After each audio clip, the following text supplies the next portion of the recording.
You're listening to Why We Do What We Do.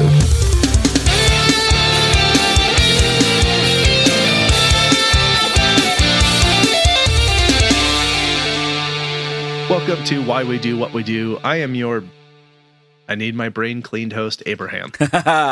And I am your under mind control host, Shane. Mine took a second because the cleaning was in progress. Oh, yeah. Well, the Roomba got stuck. the mind Roomba. Anyway, we're a psychology podcast. We talk about the things that people do, and sometimes we talk about the things that people maybe don't do. And we like to unpack terms and ideas that we feel like we've all just sort of accepted are there, and then maybe they're not there in the way that we think they are, or maybe there's a better way to understand them. I mean, we talk about other things too. We talk about economics, we talk about business, we talk about animals, we talk about pseudoscience, we also talk about holidays. We do. Today, on the day that this episode comes out on December 20th, it is National Sangria Day. So if you enjoy fruit wine, I guess. Sure. It's also Cathode Ray Tube Day, a technology of the past that is disappearing into the rear view faster than we can say its name. Yeah, that feels like a very 50s like sci-fi experiment. Cathode rays. It's also Dot Your Eyes Day. So with your handwriting, make sure you do that. I thought you meant just put dots in your eyeballs. Just yeah. Well, there's tattoo artists that do that, but they say not to because it seems like it's really dangerous. You could lose your eyes. Yeah, that's fair. One of my all-time favorite, if I understand it the way I want to understand it, which is Games Day. Yeah. So that is what it is. Please. That's your day. I am here for it. Yes. While you're playing games, I'm going to go caroling because it's also Go Caroling Day. Lovely. One would not want me caroling with them. That would be a disaster for everybody. I would want you with me. You would want me until I opened my mouth and started creating a noxious gas-like odor that was my singing. No, let's do it. Would knock everyone out with an earshot. We'll be like the Grinch of caroling. It'll be great. Have you seen that show, Let Me See Your Voice? No. Okay. Basically, they have people come on who are like really terrible at singing, and then they will lip sync to songs, and the people will try and guess whether they're actually good at singing or actually bad at singing. Oh, that's kind of fun. Yeah, Ken Jeong hosts it. And anyway, I would be one of the bad at singing ones. Me too. The level of bad that they are is remarkable. Just FYI. Anyway, back on track. For holidays, it is Sacagawea Day, and that one's important. We need to acknowledge our indigenous peoples. Absolutely. It's also Poet Laureate Day, which I always read as Poet Lariat Day, which is a very different, I think, experience. Christmas Bird Count Week. So all of you birders out there, keep track of your Christmas birds, report your numbers. We'll see what people see. Yeah, I mean, I assume that by this point in time, you'll have at least 12 partridges. Fair enough. So maybe some geese. Yeah, like probably way too many geese. Yeah. I would imagine at this point in time. It's something like, I don't know, like hundreds of geese at this point. It's also Cookie Exchange Week. So make sure you share with your friends. And you can combine that with the fact that it's gluten-free baking week. So you get gluten-free cookies. Yeah. Or if you like the people you're giving them to, not gluten-free cookies. Oh, take that, gluten-free industry, big gluten and all that fun stuff. Just kidding. We're just kidding. I've had very good gluten-free cookies. Yeah. Yeah. I have a friend who's a gluten-free baker, and she makes really rad stuff. Yeah. Oh, and you know, sorry, since we're talking about cookies, you know how you can tell the difference between a vegan cookie and a not vegan cookie? How? You can't. Cookies is cookies. Yeah. It's also Saturnalia. So there's that too. Yay. I think that was maybe a Circa Survive album. It feels like it. It probably was. Maybe not. It sounds like it would be. Or like a Hopes Fall record.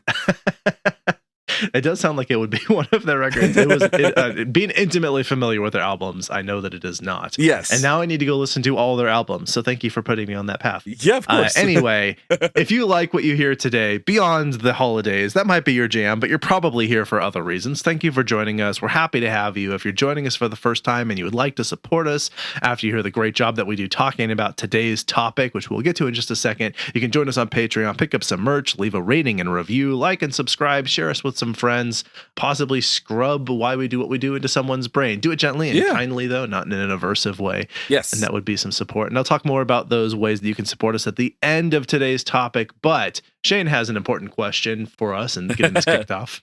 So in this episode, we ask the question, what do LSD, Charles Manson, the moon, and Guyana have in common?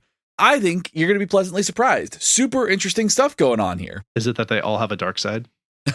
Honestly, I think at this point, when we get to the end of this episode, yeah, that's probably it.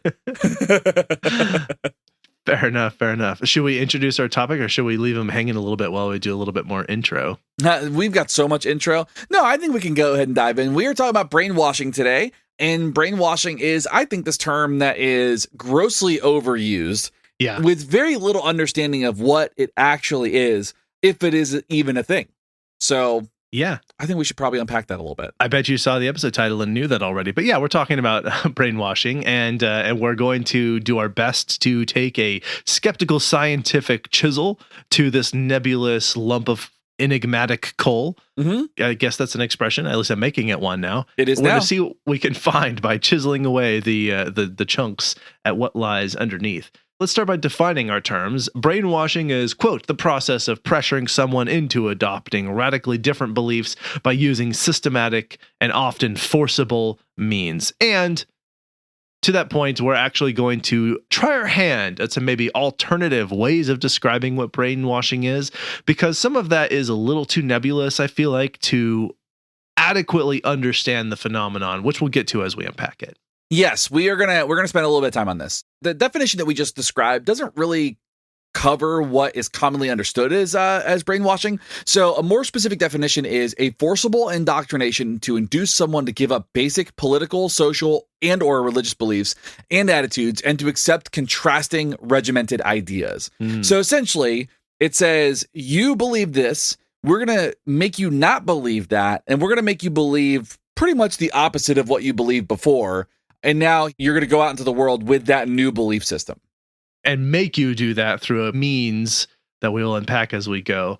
But yeah, this is sometimes referred to as mind control. Coercive persuasion is a pretty good description of it, actually. Yeah. Thought control, thought reform, or forced re-education. Yeah, and none of those things sound fun when you really think about it. I don't want that for myself or anyone else. No. So there is actually a really interesting history with this. The term was originally coined by Edward Hunter, an American journalist and expert in propaganda. As he was working on reporting news from various regions in Asia, he began to read various accounts, like articles and books and stuff from that time, about mass re-education programs in the People's Republic of China. Yikes. Ew. When you are enumerating the vials of another culture, you are already in dangerous territory, I think. Yes. So I'm going to tell this through my own xenophobic sort of lens. Yeah, that's what he's doing. In his 1950s book, Brainwashing in Red China is the title he gave it. Alarms and flags all over the place. He provided an accounting of the process used to indoctrinate citizens into beliefs and attitudes that aligned more with Maoist views. So it was essentially just more pro-state friendly ideology. We love the government. We love our leader. We will follow and do whatever is expected of us in this particular government setting. Yes. So that brings us to a new segment on the show called Shane's History Corner.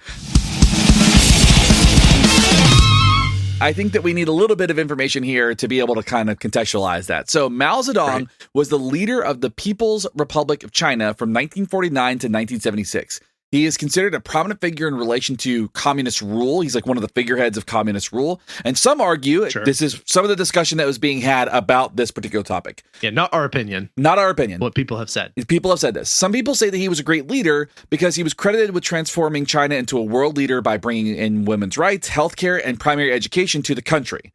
But also, 40 to 80 million people died due to his policies. So, not so good. Complicated, but not sounding great. Really kind of one of those things that we have to kind of, we're not history buffs, but we wanted to give you a little bit of context about what's going on here. So the Maoist views that we're talking about are doctrines, attitudes, and beliefs that align with Mao's political views and practices. So again, very state-oriented, very Communist Party-oriented, very towards that type of political leaning. This has been Shane's History Corner. And I wasn't even drunk for it. Back to our author here, the xenophobe person, maybe jingoist also. Yeah. Edward Hunter. His introduction of the term brainwashing might not have been a coincidence. This is fun speculation, but, and we've talked about this in the past, He was a former employee of the Office of Strategic Services, or OSS, the predecessor for the Central Intelligence Agency, or CIA, in the United States. If you're familiar with the history of the CIA, you know that they don't always do the most upstanding things, and talking MK Ultra type stuff here as some history. So anyway, we know that he also has a relatively unsavory, or a history, I guess, with an what we might be considered an organization with unsavory past activities. Yes. I'm being way too coy here. Yeah. Well, ultimately what we're saying is that he is linked to an organization that is known for doing bad things. Yeah. And also, this is at a time where people are very afraid of communism. Yeah. Especially coming out of World War II. So it stands to reason that there is a good chance that he was involved in kind of maybe creating some propaganda around this. So it is alleged that Edward Hunter, having direct ties to the CIA at the time and being an expert in propaganda, by the way, he wasn't just a journalist, he was also an expert in propaganda. That makes sense. He introduced brainwashing as a term to bolster anti-communist sentiments at the time.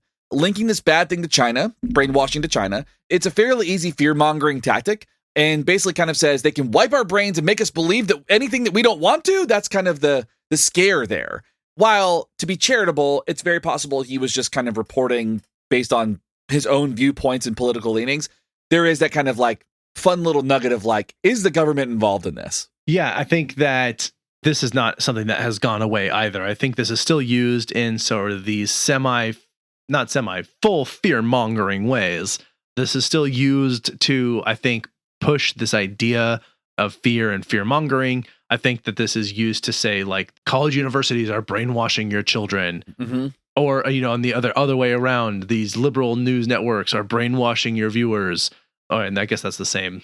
That's the same way around. Oh, let's do it this way then. The conservative talk shows are brainwashing their viewers. Sure. You can spin it however you want, but the idea embedded inside of that is this: someone else can make you believe something that you would not have otherwise believed by essentially erasing what important parts of your mind would have stopped you from believing that thing. Right. Does that sound like that kind of colloquially captures it? Yeah. I mean, ultimately, at the end of the day, what they're doing is it's a way to other a group by saying that they can make you believe what they want you to believe through this kind of process, right? And so brainwashing in itself sounds scary. And then it's also a really catchy term. Brainwashing is real, especially at a time where people don't really understand psychology that well. You really think about like that when this first came out, you're talking about kind of the emergence of more psychological practice. Like this is after World War II, where they're doing more assessments. They're looking at shell shock. They're looking at all these things that are coming up as far as like psychology goes. It's becoming more of an everyday thing. And so now you throw terms like brainwashing out, which sounds really fancy and sounds really scary. And then you attach that to another group. So, I mean, it's a perfect formula for propaganda. Yeah, I mean that you're right. That is a great marketing term. I think people hear it, they immediately have some emotional, visceral thoughts and reaction about what it could be. And some of the best, I think maybe not best, but most capable brainwashers out there are advertisers.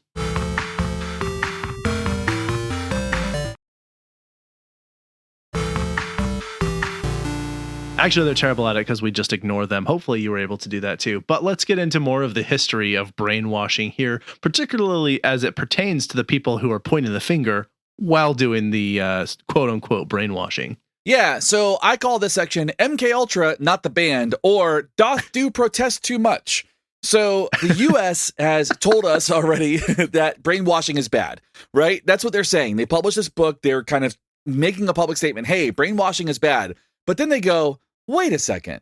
So in the 1960s and 70s, the US actually attempted to weaponize quote unquote brainwashing techniques through a program called Project MK Ultra. You've probably heard the term, but maybe don't know the depths of what this thing is. We've definitely at least referenced it multiple times on this show.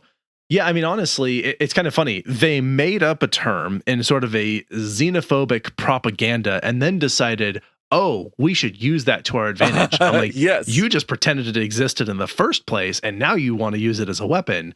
That's like saying, like, I'm going to go look for unicorns, and by the way, I'm going to start making unicorn horn weapons right now. I'm like, what? Yeah, what is happening? It's a wild, like, I mean, it makes your head pivot so quickly. It's so crazy. It does. So, and anyway, we'll do a little description here is necessary. MK Ultra, not the band, was an illegal human experimentation program. Illegal because it's not legal. Right. What they did was wildly inappropriate.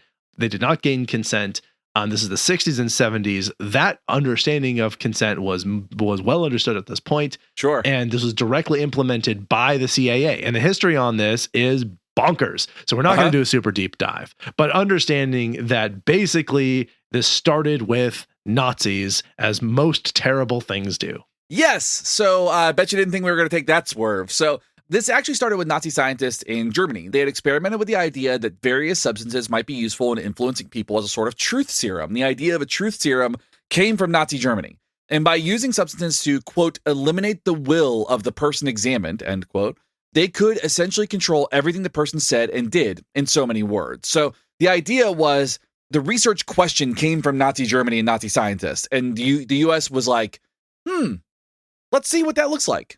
Now, if you're going to try and write in or leave a comment to apologize for the Nazis or talk about all the good things they did, save it. Yep. We don't care. Nope. And no, no one here needs to defend Nazis. Right. Go read a book that is not about Nazis, maybe learn something, and save your comments for yourself. Right. Anyway, MK Ultra is essentially said to be a continuation of the type of research that, you were just talking about, this whole truth serum idea. And as a result of Operation Paperclip, the program that hired Nazi scientists after World War II to come work for the US government, oftentimes in NASA, maybe exclusively in NASA, in exchange for their immunity for their participation in the Holocaust.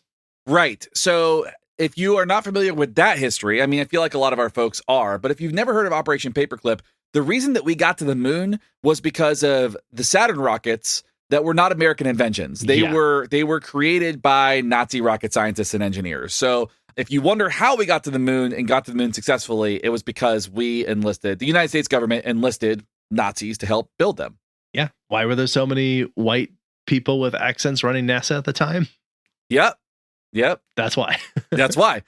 So first of all, that's tying it back to the first question. That's where the moon comes in. Oh, there we go. Great. But the scope of MK Ultra is huge, including the using drugs for coercion and interrogation and disruption through strategic means. So ultimately, the drug of choice used for the program was lysergic acid diethylamide, or much easier to say, LSD. So that's where that comes in. So one day we are going to do a deep dive on LSD because I think that in itself is a fascinating thing. Oh, yes. Very interesting. They thought that LSD was going to be the way into controlling people. Yeah. The first guy apparently who tested it thought that he had drank spoiled milk or something of that nature. I don't know. He took something like 100 times the dose a person might take today just because he had no idea. He's like, maybe it'll be about this many milligrams, and then was like for a whole day was just out. Yeah. So there's that. That would be actually a really fun episode to do. Yeah. Particularly in both understanding how it affects the brain and debunking the myths about how it affects the brain. Because there's a lot of, just like everything else, there's just a lot of propaganda packed into the rhetoric around understanding LSD and what it does. So absolutely. In these experiments, though, what they were doing is this with LSD, they included administering LSD to institutionalized patients, prisoners, vulnerable populations, drug addicts, sex workers. And these people, because as the agency put it, they wanted, quote, people who could not fight back, end quote. That's a direct quote. Yeah. When you say that, you are on the wrong side of history. Right. That is an acknowledgement that you have crossed a line into being the villain. Just pointing that out. In one experiment, they continuously administered LSD to an institutionalized patient for 174 consecutive days. That is a wild ride that no one should be forced to go on. Yes. And so this is all under the idea that we can use this to control people and get them to believe what we want to believe, right? So this program also included dosing objects that might be grabbed by enemy operatives. So like pens, cigarettes, and stuff like that. Sure. And drugging water supplies in towns to send citizens into a tizzy. So they were trying to see, like, on a mass level, if they could get an entire city's worth of people under control. Right. So all of this was developed with the goal to essentially, as we noted earlier in talking about Project Paperclip, they wanted to wipe the will, if you will, quote unquote, wipe it away, and allow the interrogations and the control to go more smoothly. They'd be able to essentially get them to say and do what they wanted them to do if they forced them into these situations with enough coercion, with enough drug administration, that they'd be amenable to suggestions such that they would do things they would not otherwise do, essentially saying, we can create human puppets that will do our bidding to specification. That was the goal.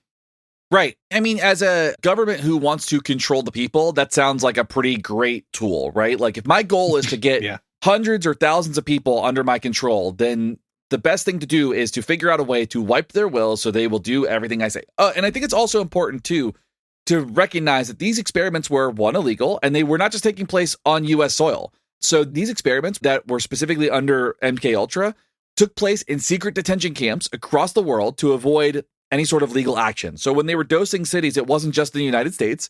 There were camps set up in many parts of Europe, East Asia, and in Japan, West Germany, and in the Philippines.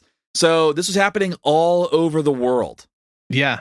And it's just, I don't know. It's unfortunate. I think unfortunate is way too gentle of a way to put it. It's gross. Like, this is gross, gross things that people have done to each other.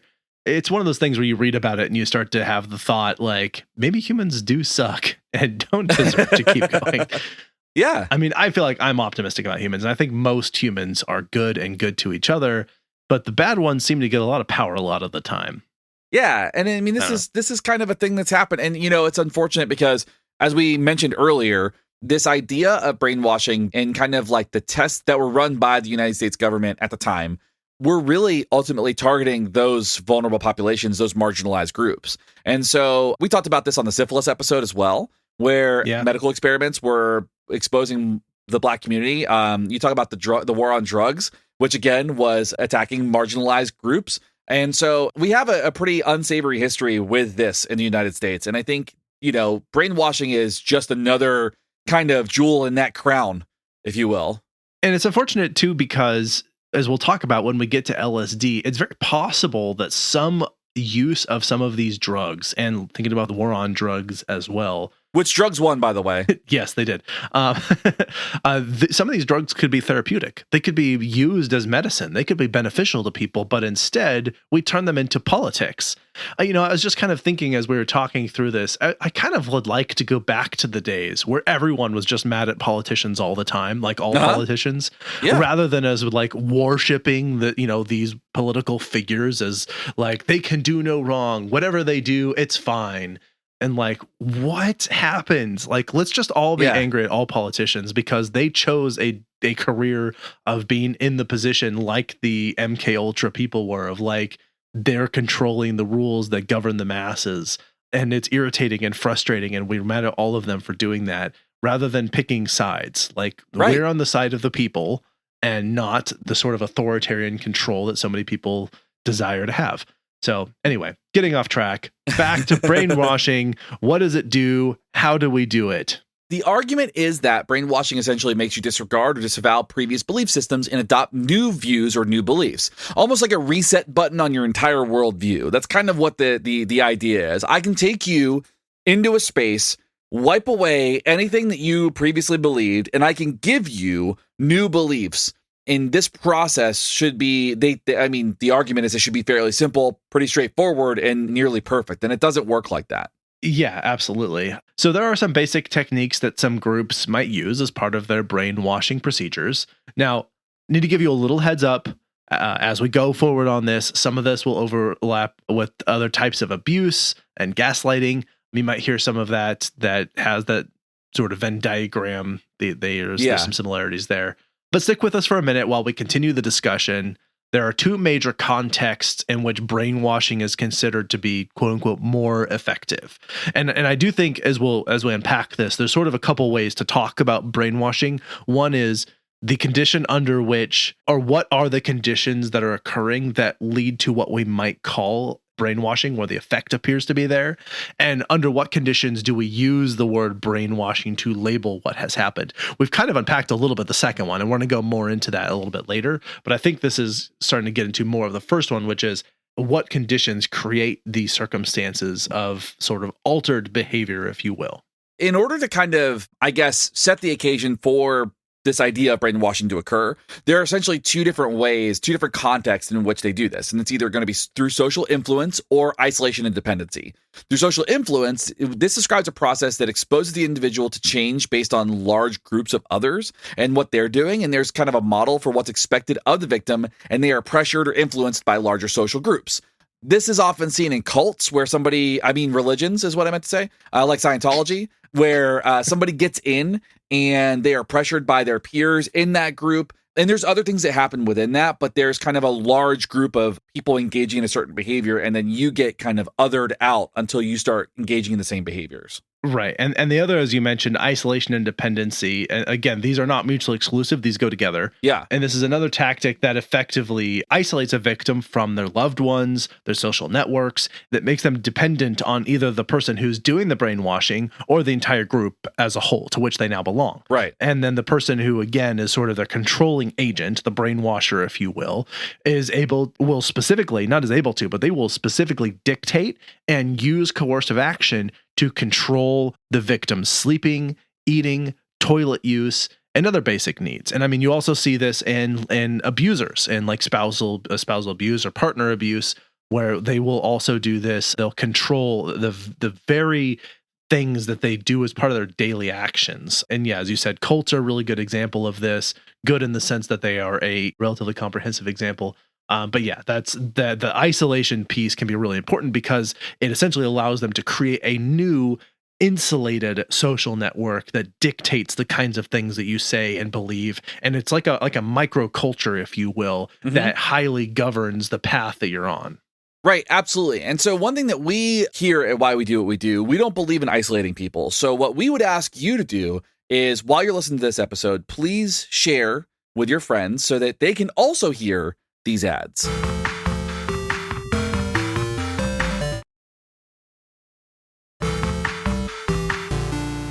And we're back. Yay! Welcome to the group of non-isolationists, inclusive group that is the podcast. Now that we understand the context of how brainwashing sort of takes place and sort of the strategies often used there, and let's talk about the steps that are used, that are described in how to quote unquote brainwash someone. So psychologist Robert J. Lifton studied POWs, which for those of you who see those flags around, it stands for prisoners of war. You probably know that, but just in case you weren't sure. These POWs from Korean and Chinese war camps, and determined that brainwashing occurs in a series of steps. This is based on the description from those in the camps. So this is not a like empirically tested, scientifically validated description of what's happening. This is just sort of a collection of narratives to help give some description to it. And obviously we wouldn't want to empirically test this because this would there would be a lot of damage done. Yeah, it'd be really highly bad. Unethical. We're not going to test this on people because it's bad and we don't want to do bad things to people. And so all we really have to go on anyway is the stories that they have. And that's fine, I think, for understanding what it is. I think the best we can do essentially is do a post hoc descriptive analysis to try and prevent these things in the future more than I would ever, and I would never, to be clear, recommend that we try and do like experimentation with this. Right, absolutely. So there are three basic steps or basic stages of brainwashing that are commonly discussed. The first one is going to be breaking down the self. And essentially what happens here is that through isolation and deprivation and manipulation, the brainwasher works to make someone question their identity. And there are four kind of tactics underneath that. Basically, they assault the identity. They make that person feel guilty about certain things. There's self-betrayal, where the person starts kind of like questioning their own identity, the own things that they've done. And then there's the breaking point, where the person ultimately ends up asking the question of, who am I? Like who am I to have, like, in a lot of those questions kind of in that space are like, I can't believe that you let your friends die. I can't believe that you would follow a belief where, you know, this could put your family at risk. It's like all of these things that kind of make the person feel really bad about who they are and the things they do in their belief systems, and kind of breaks it down and makes it more malleable so that they can go into ways to get out of that. So once you have done that, you have cracked the foundation, you have made them question everything about themselves, who they are and what they stand for and what their values are, etc. Now you then offer the possibility of salvation. So the brainwasher gets to play good cop. They can be kinder, offering basic necessities, showing that things don't have to be so bad. Once they've sort of broken your spirit, now there's like, hey, I am your path. Come with me. The brainwasher has an opportunity to confess. They might share some guilt and confess that the person had been wrong previously. This is essentially the bridge work that they use to get to the following steps that we'll get to. So using guilt is an important tactic here as well. They'll essentially take the feeling of undirected guilt and direct it. They give the victim an opportunity to release that guilt through denouncing their previous beliefs. They basically get them to say out loud, the thing that I used to believe is wrong and bad, the thing that I used to value is wrong and bad, the systems that I cherished and held true were wrong and bad. Was incorrect, and I feel bad about that. Where do I go from here? Right. And that's what leads to the last step of this, or the last stage of this, which is rebuilding the self. And so the person's essentially been tortured into a state of blank confusion at this point in time. Like, they have been broken down, they've been starved, they've been sleep deprived, they've had all these experiences. And then the brainwasher starts using language to help rebuild that person's kind of belief systems. The brainwasher will use language to guide the person toward that new belief system, whatever it might be. Abuse is stopped per se, like the actual like deprivation states and the isolation and stuff is kind of stopped. And then what ends up happening is the brainwasher starts rewarding that person who's been brainwashed, the victim. They start rewarding them for displays that align with the new worldview. And so this stage eventually ends with this idea of a final confession. And that person disavows everything they previously believed, and they adopt the new system, and they are welcomed into the group. And so that's when kind of the social modeling starts to take place after they've been isolated, broken down, and then now they're brought back into a new social model. Now, a lot of this has been sort of, I mean, I feel like it's easy enough to understand in sort of common parlance, if you will. And I think that we'll do more breaking this down in a sort of more rigorous, skeptical, behavioral, scientific way of thinking about and talking about it. And I think just a brief summary here is just to say, essentially what they do is they use a lot of coercive and aversive manipulation to then make you miserable, then offer themselves as a path to make you happy again.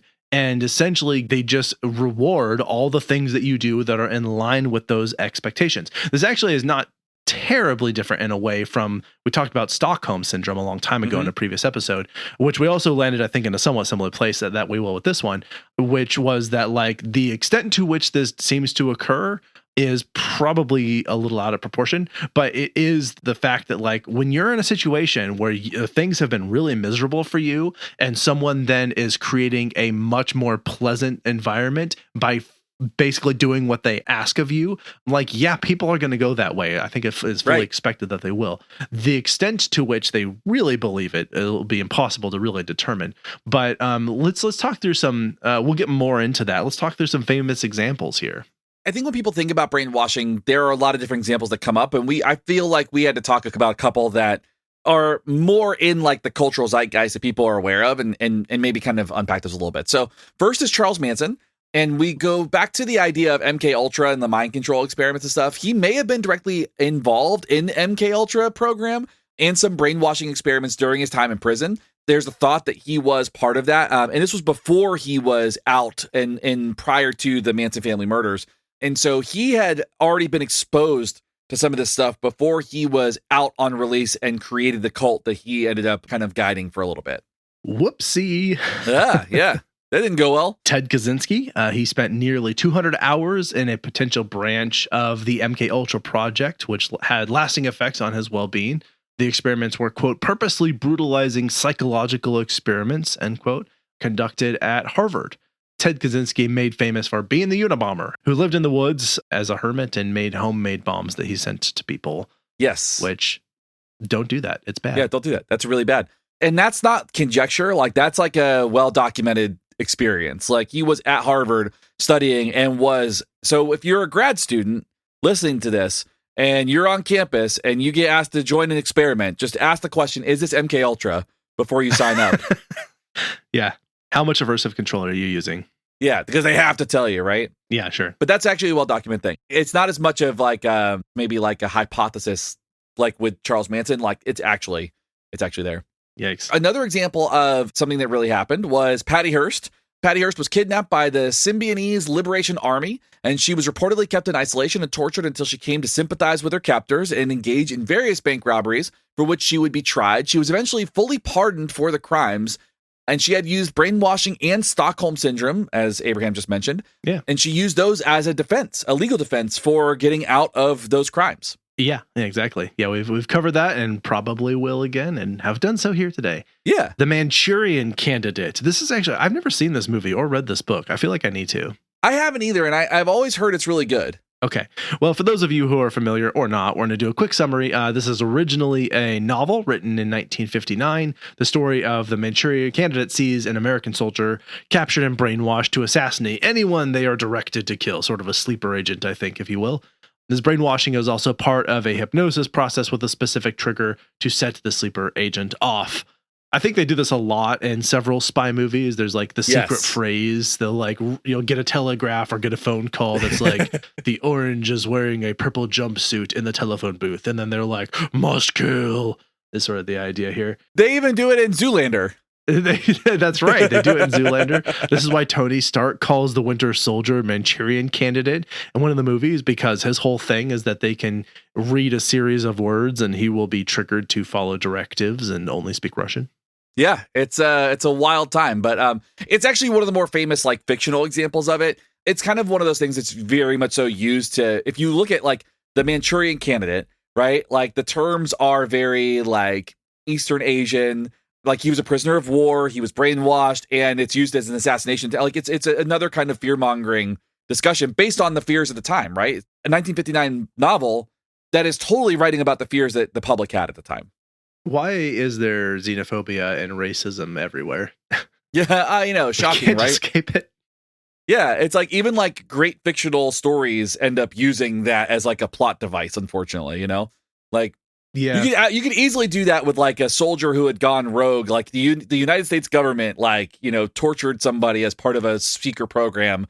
And it didn't have to be Chinese government involved in that at all. Right. Like this example. So in 1984, after Winston is captured for his betrayal of the state, if you're not familiar with the book 1984 by George Orwell. Yeah, this is the year of the movie, not the book. Yeah.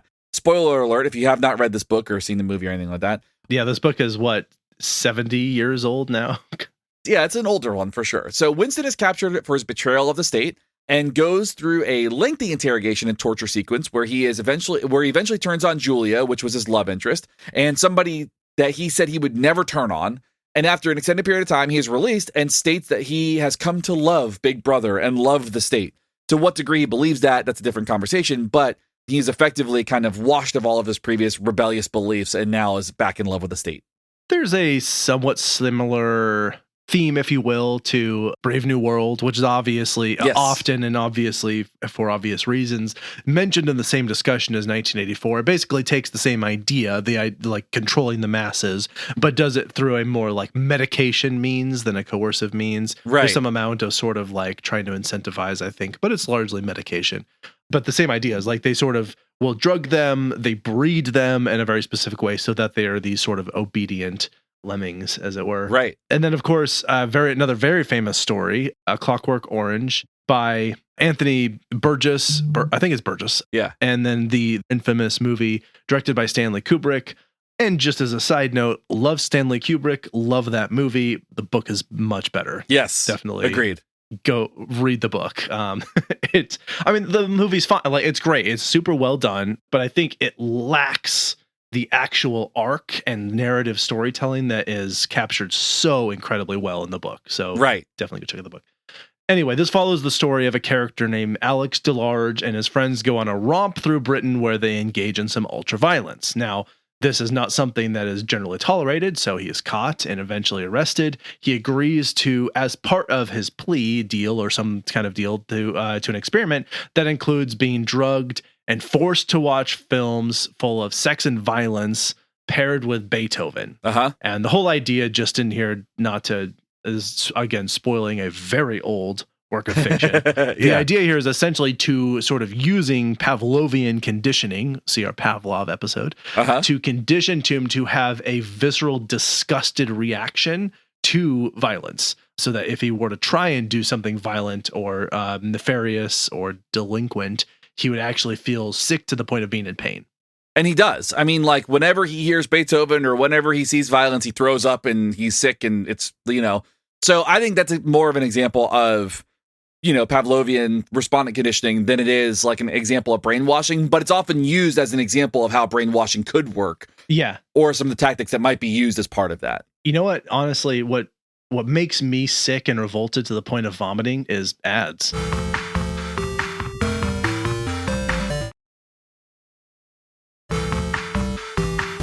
Okay, I think we've unpacked a lot of the more colloquial understanding of this, bringing in the discussion that you would find from most people in most circles. But there is like a part of this discussion that we tend to orient to and cling to and enjoy the most because we feel it is the most parsimonious, the most scientific, and that is a sort of behavioral understanding of what's going on here. Yes, so here's where the research comes in. James in 1986 provided, this is their last name, James. This was not just a person named James. I mean, they could have been named James. Just, the James. It's just like Beyonce. It's just, or Cher. It's a person who has one name. Their name is James. Everybody knows James. Yeah, everybody knows James. James 86 provides a great discussion on how the lore of brainwashing can quickly outgrow the truth. And despite what we know about attempts at brainwashing and all that, the term was clearly used as a propaganda scare tactic rather than something that could actually happen the way it's described. And so they basically kind of broke down how the propaganda kind of caught fire and took off versus like the actual discussions in the empirical evidence and basically saying they didn't align. Yeah.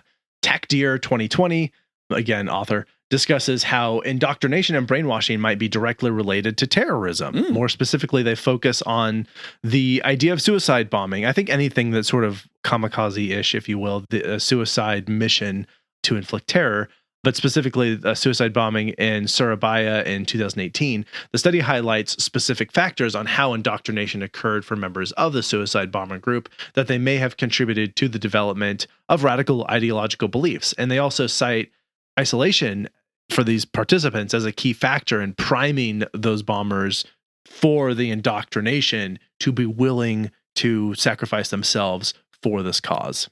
Right. And I thought that was a pretty interesting case study on this particular topic. Sure. Sessions and Doherty in 2021 actually compares the use of coercive control and brainwashing techniques to the rise of cults.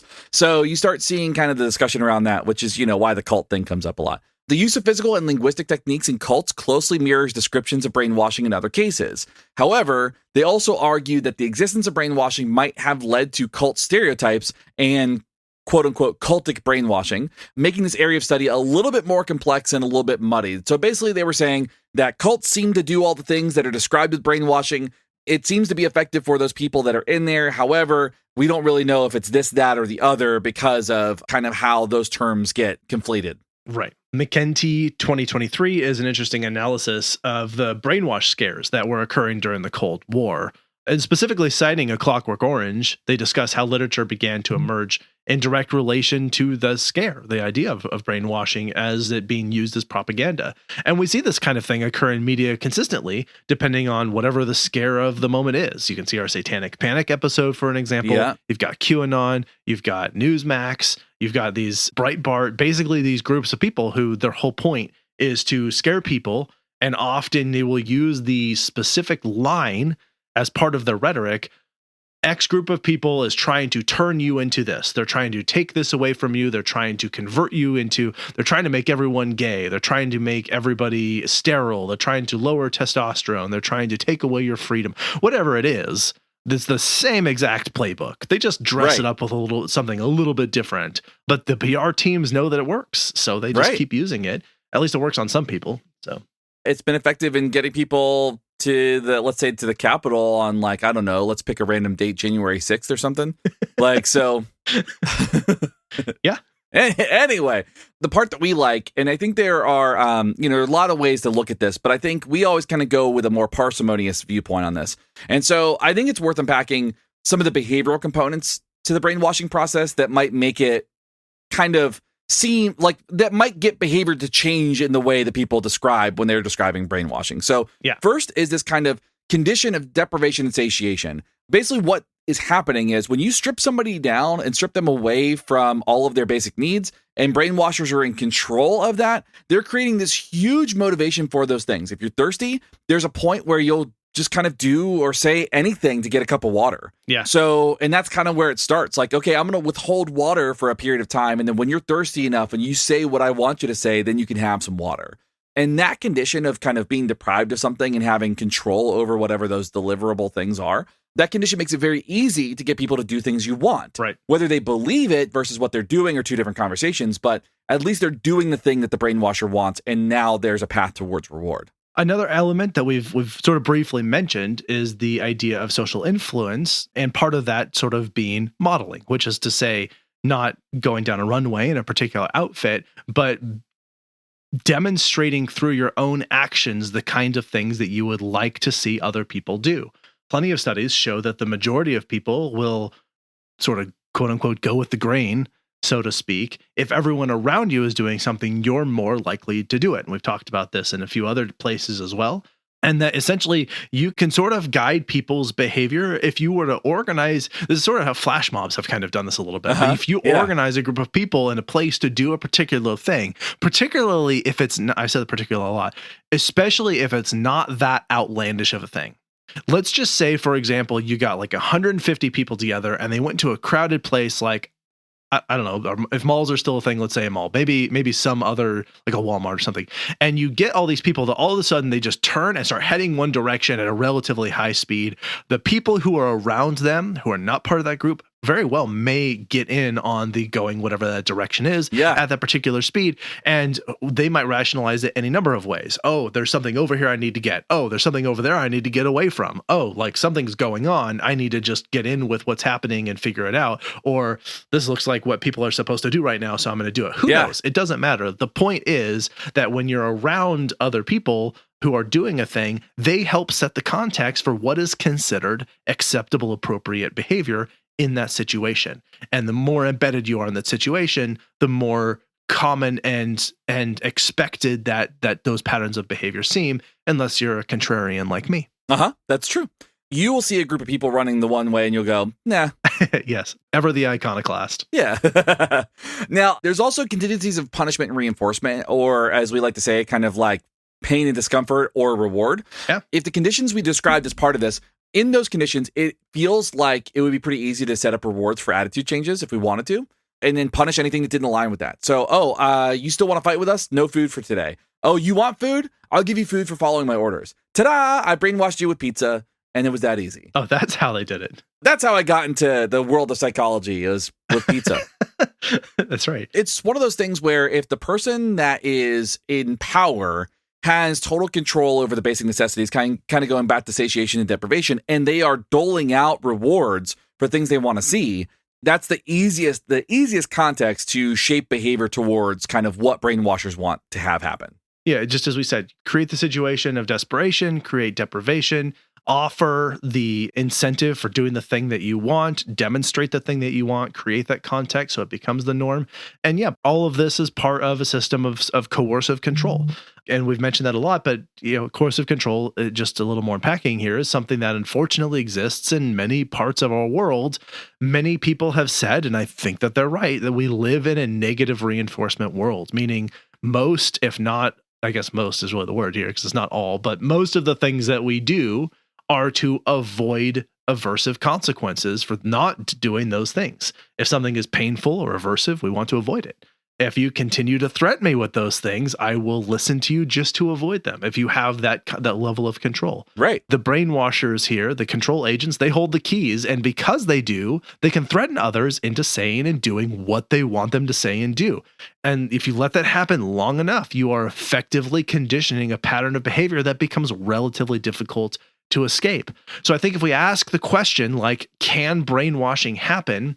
A different way to phrase that is, can you manipulate circumstances, contingencies, reinforcements, and punishments effectively enough to drive the kind of behaviors you want to see?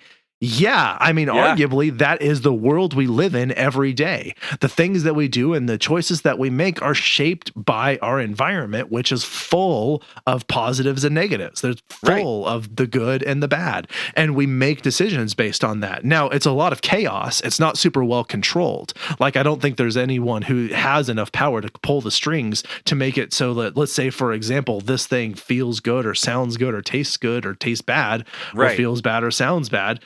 Like, that's going to be some of your subjective experience. But nevertheless, you're going to organize your behavior around that thing. Right. You're going to show up on time so that you don't get in trouble for being late to work. You're going to pay your taxes so that you don't get investigated by the IRS. You're going to drive the speed limit so that you don't get a ticket. And those are, I mean, just human intervention things. You're also not probably going to set your head on fire because you don't want your face to melt. Fair. Like, there are lots of things that we do for practical coercive reasons as well. So, like, that is the world we live in. And yeah, you could control those enough to get a pretty significant amount of influence over how someone then chooses their own organization of their behavior. And whether or not they believe it, again, that gets into what does belief mean? Because an enormous amount of when we talk about belief is just based on our own language and how we then choose to, I guess, talk about things and the choices that we make that are in with respect to those things. But even then, like, how do you then rule out was this the coercive control that was orchestrated by another person? I don't know. As I said, I think if the question rephrased is, can you manipulate someone's environment enough to get them to behave in the way you want them to? Yes, probably, for the most part, depending on like how severe the thing is that you want them to do and how difficult it is that you want the thing that you want them to do. If it's relatively like not that difficult, not that bad, like if all it was you were like trying to get someone to, I don't know, pickpocket somebody, you could probably get there. That one's like a relatively low stakes sort of thing. That's not all that difficult. But if you wanted to like get someone to like kill their whole family, that one's a lot harder. I mean, you could probably get there, but it's gonna be a lot harder. All of that also is to say, like, don't do this to anybody on purpose. Like, it is not nice. Yeah, this is terrible. We don't advocate for it. And also acknowledging we live in sort of a world where there are a lot of aversive circumstances that guide our behavior, whether or not they're orchestrated by another person. There's just a plain reality to it. And that's honestly part of evolution. Like, we evolved to be sensitive to the things that are horrible to us. And then therefore change our behavior around that. So some people capitalized on that. Exactly. There is one other piece, though, which is also the like, under what conditions do we call behavior brainwashed? And we don't need to go into that super deep, but suffice it to say that I think that term is often applied in situations where it's just propaganda, as you said. Yeah. And I think it's to describe someone else's behavior is different than it used to be in a way that I don't like. Right. I think that is when we see that, or someone else is doing something that I wouldn't like. If I don't know them, I don't know if it's different, but someone is doing something in a way that I don't agree with and I don't like. That might be another condition under which people use the term brainwashing. So using the term is more of a, I feel better about being opposed to what that person thinks, feels, and does by calling them brainwashed. And I feel righteously justified in being angry at them and the people who are controlling them by saying that they're brainwashed. Right. And that's, I think, the conditions under which we use that term. And it is not scientific. It is not helpful. And it is actually a way of avoiding responsibility for self-reflection on how we are and how we feel about those people in the situations. Right. Well, and I was going to say, too, like, I think that to that point, another term that gets used in that is indoctrination. Yes. So, like, whenever you hear people say, like, whenever they kind of throw out the term indoctrination the way that people do today, at least in the United States, it's similar to brainwashing in that I can attribute this thing, this change, this behavior that I don't like to something that is bad, right? Because indoctrination has taken the context of like, oh, this is a bad thing. And really, when you understand it, indoctrination and brainwashing are two different things by definition. Indoctrination is the process of teaching a person or group to accept a set of beliefs uncritically, because essentially what you're doing is you're intentionally failing to teach critical thinking skills by limiting information and kind of like avoiding providing the alternative sides or having the discussions or the skills to have those discussions. Brainwashing that's where it includes torture, deprivation, all of those things, Right. some kind of aversive control. Indoctrination doesn't have the aversive control, but basically it's levels, right? Like I am providing information, I'm doing something, I'm arranging a context for you to follow up or believe in a certain belief system or attitude or like engage in a certain set of behaviors. The difference is indoctrination is just limiting information and kind of presenting singular views, where brainwashing is like the aversive control part. That is such a massively important point that you just made, and I'm really glad you did, because I was just thinking that of like, there are also these situations where someone's essentially their entire upbringing is around or primarily around a set of language that espouses views and beliefs that then that person comes to adopt because that's what they've been exposed to. And that I think falls more in the camp of indoctrination. Yes. And is not in the camp of brainwashing. And that is also an important thing to talk about. It's at some point and maybe unpack a little bit. But I think that I'm really glad that you made that point, because you're exactly correct. And that also is an important distinction to be made in understanding what people mean when they say brainwashing, as they're probably, in some of those circumstances at least, talking about indoctrination, right? Which I think is more of a shaping of one's attitudes, values, beliefs, and language around a particular set of attitudes and beliefs. And as you said, and I think massively critically important in that is that it is eschewing and specifically avoiding teaching critical thinking. Right. Absolutely. Now, another thing I think we got to add too, and I think this is one of my most favorite little tidbits on this, is that there are people that believe that Jim Jones is actually alleged to be an enlisted experimenter of MK Ultra. So wow. He wasn't like a victim or a subject. He was enlisted, supposedly, he was enlisted, or allegedly, he was enlisted by the U.S. government to actually run some of the MK Ultra program, and clearly that went awry. But that's an allegation that's out there right now, which I thought was fascinating. Man, that whole project was just like a cyclone of wasn't it? Yeah, yes. It was really bad. One of the many bad things. Everyone on all sides failed. Yes, absolutely. I think we've said more or less what we want to say about this. The concept of brainwashing, as it is commonly described, does not really seem to exist, at least not in the propaganda way that it has been used. Right. So it is effectively social lore. We cannot wipe someone's memories or their attitudes without significant brain damage. Right. Instead, the extent to which it does exist, the effects of brainwashing techniques are largely this use of sort of coercive control to shape someone's general behaviors and things that they probably say, but it's also likely to be short-lived. Trauma related to attempts at brainwashing might be more significant and long-lasting, but the extent to which someone's behavior does follow that pattern are probably going to exist only as long as the context maintains them. Right. Once that is removed, once they're removed from that aversive environment, once the brainwasher is no longer able to exert their control, then they will then start having their behavior come back under the influence of what their previous circumstances or their new circumstances will be. Right. But the trauma can live on a long time, unfortunately. Yeah, it's an unfortunate thing, but it is a thing that does happen. That's where I would ultimately land. It's like, it's a catchphrase to describe a phenomenon that is really a complex set of behavioral contingencies used for evil. Yeah, absolutely. Well, unfortunately, we will have to do a little bit of sharing the evil ourselves, because we're going to play one more set of ads and then come back with some credits and recommendations. Yeah.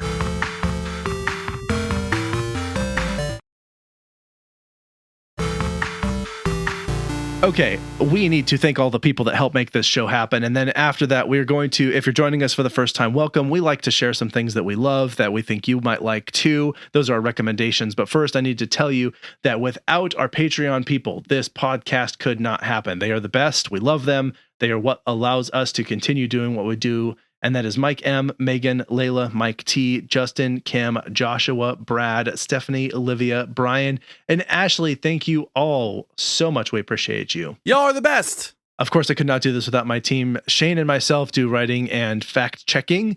editing and production from Justin Greenhouse, and our social media coordinator is Emma Wilson. And of course, without our listeners, the show would just be nothing. I mean, it would just be us talking to each other, which is, I guess, not nothing.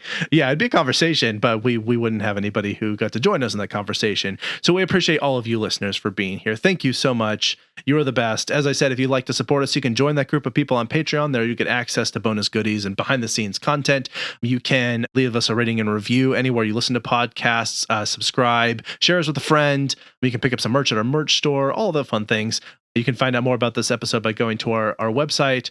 At some point, I'll get it uploaded there. I mostly just upload it to our distribution service. I've been a little behind on the website, but you can find all of our past episodes there at least, or a lot of them. Yeah. And then if you would like to tell us about brainwashing or something that you found interesting in this episode, that you learned, that you'd like to correct us on kindly, or any other piece of information, you should email us directly at info@wwd.podcast.com or reach out to us on the social media platforms. You can get a hold of us there too. Not the like Nazi ones, but the not Nazi ones. I mean, yes. I guess there's probably Nazis, but they're not the like primary driving force of the platform. Right. So like we're not on X/Twitter. We're not on Truth Social, none of Parler, none of those. Anyway, you can find us in the normal places. We'll be there. Yeah. And I think that's it. Am I missing anything, or is there anything you would like to add before we get to our recommendations? No, I think that covers it for this one. Awesome. Well, then I think it is time for recommendations. Yay! I love recommendations.